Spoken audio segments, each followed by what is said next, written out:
CASA of Lexington is looking for volunteers. Now they're offering a faster way to be certified. WKYT's Lucy Bryson spoke with their executive director about the need for volunteers and how you can help out fast. At the current moment, CASA of Lexington is experiencing a historically large volunteer shortage. The need right now is greater than ever before in my 11 years here. Executive Director Melinda Jamison says, like many volunteer programs, they're still fighting the post-pandemic slump. Right now, we're looking at it as an opportunity for people that care about kids, have a heart, want to make a difference. To reach out, sign up, we have a great opportunity.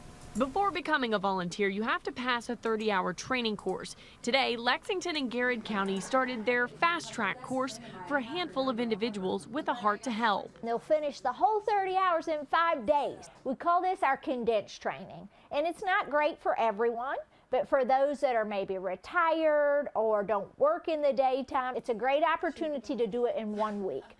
Now, if you're like some who can't finish this in a week but still want to help, Jamison says they'll accommodate to your working schedule. The majority of our volunteers do work full-time, so if anybody out there is thinking, I really love children and would love to make a difference in my community, but I work full-time, know that CASA is still the place for you. In the extensive training, future volunteers learn about childhood development, the court system, navigating abuse, and so much more. Also that they can be a well-informed match for the child they're paired with. If you can see yourself in one of these chairs, Melinda has a message for you. We need you. There are children literally waiting to be assigned a CASA volunteer, and what greater gift can we give future generations than making a child whole?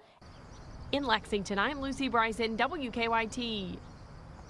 CASA of Lexington has a goal of gaining 70 new volunteers by the end of this calendar year. As of right now, they are about halfway to their goal. If you're interested in helping, visit them at casaoflexington.org.